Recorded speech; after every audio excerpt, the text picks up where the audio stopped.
శ్రీ గురుభ్యో నమః. శ్రీ మహాగణాధిపతయే నమః. శ్రీ సరస్వత్యే నమః. భక్తులారా, వ్యాసప్రోక్త మహాభారత ఇతిహాసం యథాతథంగా చెప్పుకున్నాం. ప్రతి శ్లోకం దాని అర్థం. ఇందులో భాగంగా నేటి వరకు మనం 18 పర్వాలు గల ఈ మహాభారతంలో 11 పర్వాలు అంటే ఆది, సభ, అరణ్య, విరాట, ఉద్యోగ, భీష్మ, ద్రోణ, కర్ణ, శల్య, సౌప్తిక స్త్రీ పర్వాలనే 11 పర్వాలు పూర్తి చేశాం. 12వ శాంతి పర్వంలో కూడా మనం 193 అధ్యాయాలు పూర్తి చేసి 194వ అధ్యాయంలోని 20వ శ్లోకం వరకు చెప్పుకున్నాం.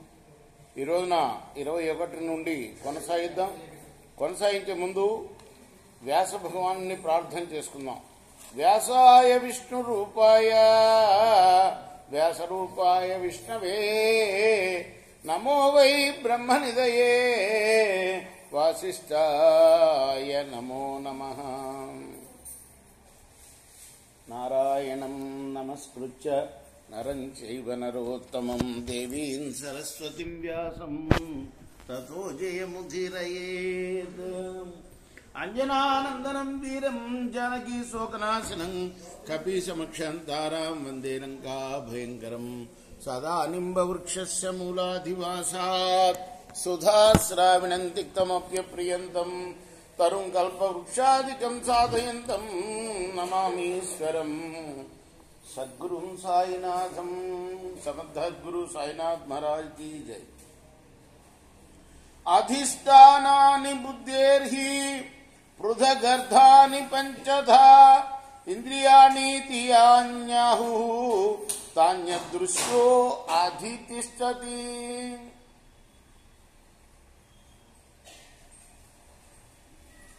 విషయాలను గ్రహించడానికి బుద్ధికి 5 ప్రదేశాలున్నాయి, అధిష్టానాలున్నాయి.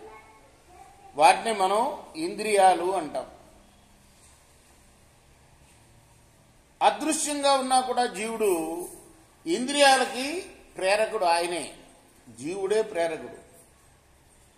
పురుషే తిష్టతి బుద్ధి త్రిషు భావేషు వర్తతే కదాచిల్లభతే ప్రీతిం కదాచిత్ అనుశోచతి న సుఖేన న దుఃఖేన కదాచిదపి వర్తతే.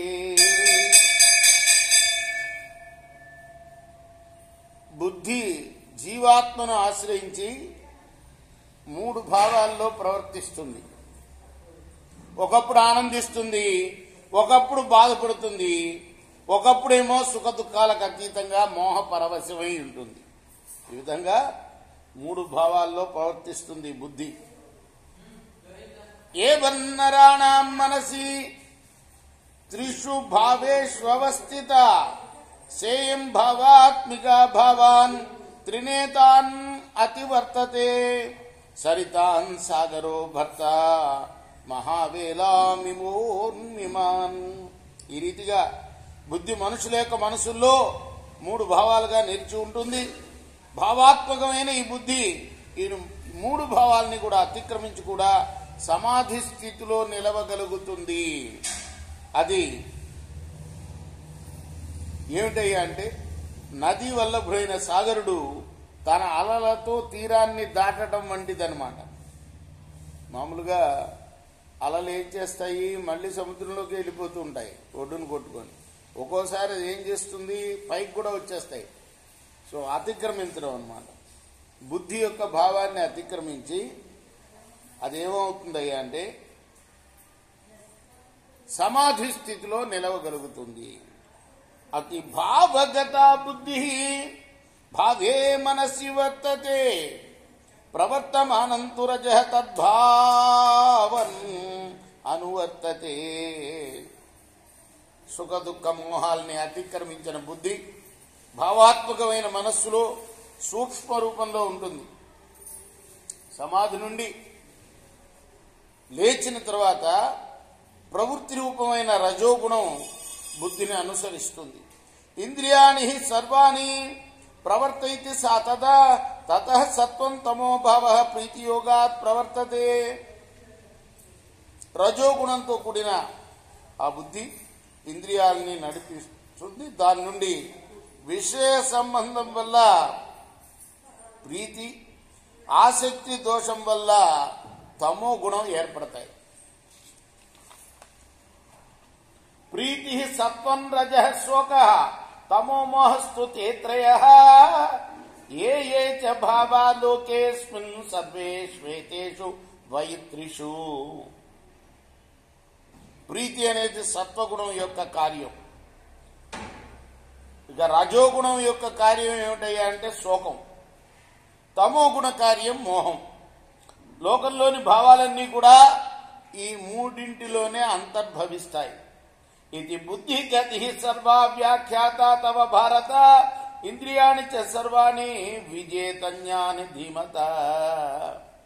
ఓ భరత కుమార, ధర్మరాజా, భీష్ముడు వారు చెప్తున్నారు, ఈ ప్రకారంగా నేను నీకు బుద్ధిగతిని గురించి సమస్తం వివరించాను. బుద్ధిమంతుడు ఇంద్రియాలను అన్నింటినీ కూడా జయించాలి సుమా. రేపు మనం 29వ శ్లోకం నుండి కొనసాగిద్దాం. కృష్ణార్పణమస్తు. సాయి కృష్ణార్పణమస్తు. స్వస్తి ప్రజాభ్య పరిపాలయంతాం న్యాయేన మార్గేణ మహిమహిషా గోబ్రాహ్మణేభ్య శుభమస్తు. నిత్యం లోకాః సమస్తాః సుఖినో భవంతు.